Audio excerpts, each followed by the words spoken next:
Hello, I'm Eddie McGill with Rose's Daughters. Wanted to talk to you a little bit about what we do.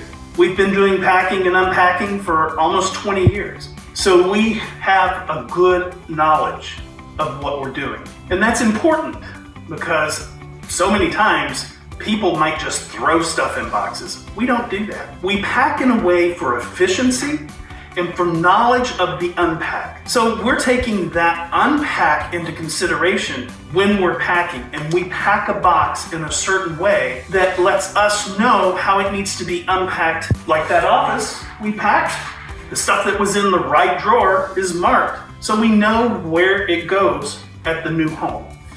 And then we pack also for assurance that very precious things are going to arrive safely. It is a bit of a Tetris working into the box, so we make sure that the boxes are full and packed properly.